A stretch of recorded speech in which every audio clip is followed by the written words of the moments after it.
आज हम सुनते हैं जीवन की सीख में एक सेठ और वृद्ध साधु की कहानी। एक सेठ जो हताश होकर आत्महत्या करने की कोशिश करता है और तभी उसे एक संत रोक लेते हैं और उसे जीवन में सुख और दुख दोनों को समान भाव से देखने का ज्ञान देते हैं। धूप अंधेरी रात में एक व्यक्ति उस नदी में कूदकर आत्महत्या करने का विचार कर रहा था। वर्षों के दिन थे और नदी पूरे उफान पर थी। आकाश में बादल घिरे थे और रह रह कर बिजली चमक रही थी।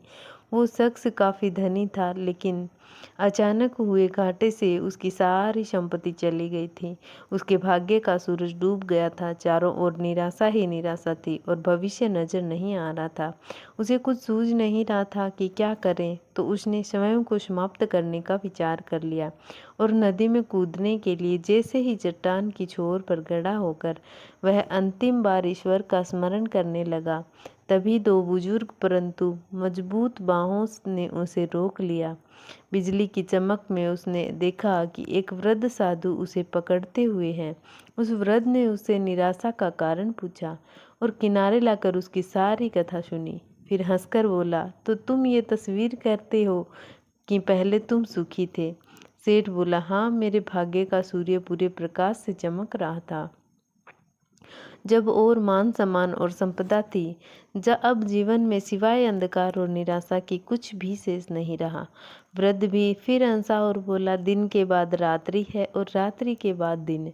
जब दिन नहीं टिकता तो रात्रि भी कैसे टिकेगी। परिवर्तन प्रकृति का नियम है। ठीक से सुनो और समझ लो। जब तुम्हारे अच्छे दिन हमेशा के लिए नहीं रहे तो पूरे दिन भी नहीं रहेंगे, बुरे दिन भी नहीं रहेंगे। जो इस सत्य को जान लेता है वो सुख में सुखी नहीं होता और दुख में दुखी नहीं होता। उसका जीवन उस अडिग चट्टान की भांति हो जाता है जो वर्षों और धूप से मान की ही बनी रहती है।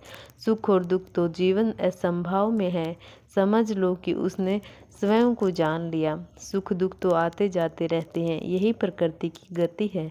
सोचो, यदि किसी ने जीवन में एक ऐसा ही भाव देखा, हमेशा सुख का ही, जिस चीज़ की आवश्यकता हुई उससे पहले ही वो मिल गई, तो क्या वो कुछ उपहार पाने की खुशी का अनुभव कर सकता है? दुख न आए तो सुख का स्वाद क्या होता है, ये कोई कैसे जाने।